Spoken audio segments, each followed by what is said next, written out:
back to The Real Man of Real Estate. I'm your host, Dillon Bruno, and I'm with my guest, Ben Eubanks. And in our last segment, we were talking about the Oceanwide debacle, if you want to call it that. What's to come of that? So, Ben, tell me, what do you think is going to come of this in your experience as being a commercial real estate agent? If I had my wizard's ball in front of me, I would say I don't know. There's so many things in the air. There's so much litigation. This litigation could take place, could last literally years from now, just to reconcile the contractors that are already owed. Say there's a lot of hair on this. In other words, there's a lot of competing interests, moneyed interests that have already spent enormous amounts of money on this project, and they're not going to just walk away from that. So whatever buyer comes along, they're going to have to be a deep-pocketed buyer, more likely a hedge fund, something like that. A private party individual has a very small chance of pulling off something like this. It's going to be for even someone like Rick Caruso, who's big in Los Angeles real estate, the big developer. He hasn't expressed any interest in this. And that guy is as knowledgeable in high-end developments as anybody I know in the city. And he's right in that area, and he hasn't expressed an interest. So that tells you something right there. Yeah. So do you think it'll probably sell at a discount, like an inordinate discount? That's what I was thinking, and the potential client that I advised not maybe 2 weeks ago, he was of the opinion that he could come in there and get this thing at a discount, and I'm not sure about that because the nature, the magnitude, the scope of this property, it's not a discount-friendly type transaction in my mind. There's too much money that has been spent on this property already. People are not going to just walk away from that.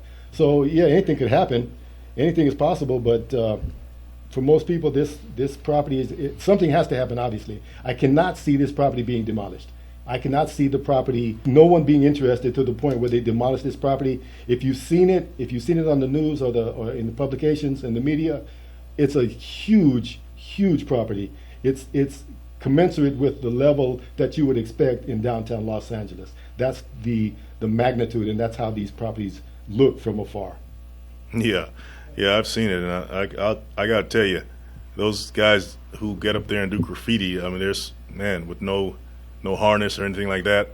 I'm not trying to advocate being a graffiti artist, but you got to kind of give them some respect for doing that. Let's talk about what are the interest rate trends. What do you think they're going based on where they've been, how high they've gotten, where they are now? Because I know the average Joe is wondering, okay, when are rates going to go down? Are they going to go lower? You know, that's all over the place. What's your take on that? You've got a federal deficit of something in the neighborhood of $40 billion or $1 trillion. Don't quote me on that. But as long as that deficit remains high, the rates are going to tend to slow down the increase in that deficit. What does that mean? In different parts of the economy, in different parts of the real estate, in different segments, those interest rates are going to fluctuate. Right now, you're talking about 6.9, 30-year fixed in that neighborhood. Commercial rates are different. The underwriting is different. The circumstances are different. But I've heard, and I'm not an economist. I have to preface my remarks by saying that I'm not an economist, but the real estate industry is very dependent on the interest rate structure, whatever it is. When interest rates go down, the market is happy. More people are able to purchase properties. When it goes up, everything comes to a standstill, and it's very cyclical. That having been said, I've been told that no matter who takes over, whatever administration takes over after the election, this is an election year, there's going to be a depression. A recession, not a depression. No, I didn't say that. You didn't hear me say that. I said recession. There's a possibility, a strong likelihood of whoever takes office in November, there's going to be a recession. So I don't know because I don't have a crystal ball in front of me. If I did, I'd be in Vegas somewhere betting the horses, and I'm not a betting man. So I just kind of try to react and try to live within my means. And I would advise anyone to buying a house. Always think it's going to cost more than the price. I always think the upkeep is going to be more, the property taxes are going to be more, the maintenance is going to be more. Whatever you think it's going to cost, add at least 10% to that, and then you're comfortable now. Most people, that even people of means, are not interested in buying houses right now because they're so expensive. Most people are not really interested in selling because if you sell in California, sell in Los Angeles, and you want to live in Los Angeles, what are you going to do? Sell one overpriced house to buy another overpriced house? Or if you're going to live out of state, that might be a possibility. The last 2 clients I had, they left the state of California. They want to move to Nevada, want to move to Georgia, lower priced homes, lower priced housing, lower cost of living. So they don't want to stay here. And before I forget, I want to really tell the listeners, the state of California does not want to see young people leave the state of California. They want to make this environment somehow friendly for young families, 20s, 30s, even 40-year-olds, to stay here, not leave, don't leave. And in the pursuit of having a program where people could stay, they have a program called the California Dream for All. California Dream for All. It's called a shared appreciation loan program. It's offered by the California Housing Finance Agency. Last year, this same program ran out of money 11 days after they announced it because the market, the demand was so great. This program of $300 million ran out in 11 days last year. This year, they're starting off with $250 million in funds available. They expect between 1,200 and 1,600 new applicants. It's for people who have never owned a house. Not only have they never owned a house, but their family members can never have owned a house. So it's truly generational. It's targeted towards people who have been, for one reason or another, unable to buy a house over the generations, and this program is designed to address that target audience. And there are certain requirements. California, you have to be a California resident. You need to make 120% of the area's median income. And this program will offer up to 20% of the down payment or up to $150,000. So if you're talking about a $750,000 property, this program will pay that down payment. You don't have to pay a down payment at all. And you walk into the property, no down payment, period. What you do after you sell the property, whatever appreciation has been earned, you will share that back with the California Housing Finance Agency. They will take a percentage, you will take a percentage. If it's something that you are interested in, you can contact me, you can contact the California HFA, Housing Finance Agency. They will give you the information. It's something that would be ideal for a first-time buyer, a young family who's never owned a property, their parents have never owned a property. This is designed for those kind of people. California Dream for All program, right? Yes, sir.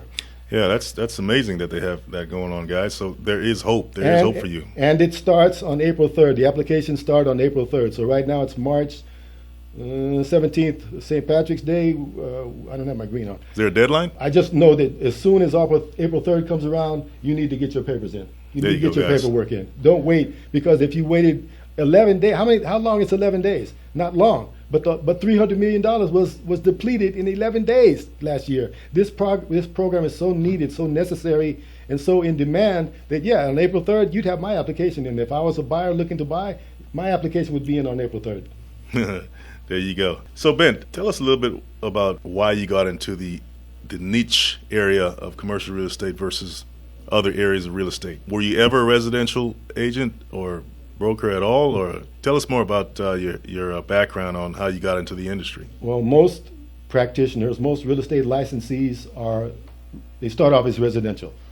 I would say most, especially females. There's some high hitters, heavy hitters that are female in the commercial space, but in general, I think over the years, traditionally, the residential space has been dominated by females and the commercial space is dominated by males. Now, maybe that's because in elementary school or in junior high school, the math classes were dominated by males, and maybe the females felt intimidated, or they weren't able to fully express themselves for one reason or another. And these are general statements I'm saying, by the way. Don't hold me to these things. These are general statements. Women tend to be more into the residential space because residential real estate involves sentiment, involves emotions, involves feelings. My kids grew up in this house. We were married in this house. My kid's baptism was in this house. My kid's first birthday was in this house. So there's a lot of emotional attachments.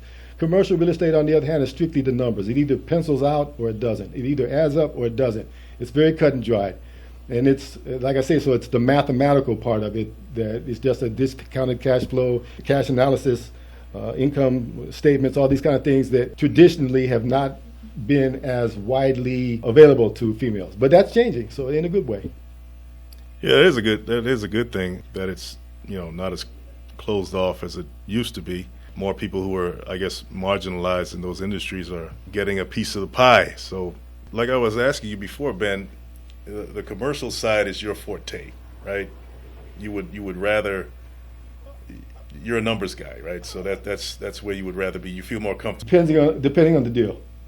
I had an opportunity way back in the Resolution Trust Corporation days in the 80s when the government was closing down all these savings and loans and they were taking back the properties. I had an opportunity to do a $24 million commercial property in Encino as an appraiser, not as a broker, as an appraiser. So that was my introduction to commercial real estate, and I found that if it's lucrative, I'll do it. And it doesn't really matter whether it's residential or commercial to me, because residential market in Southern California is such that you can do a residential transaction and make every penny that you would make in commercial. So it's not the case that commercial is so lucrative and residential is not. The high-end residential market in Southern California, the Palisades, the Brentwoods, Bel Airs, the Hollywood Hills, those kind of properties, every bit as lucrative as a commercial property of a skyscraper, a hospital, a football stadium. They're both high-end, high-ticket transactions. Ben, hold that thought, and we will have to take a break. And when we come back, we can continue our conversation about this.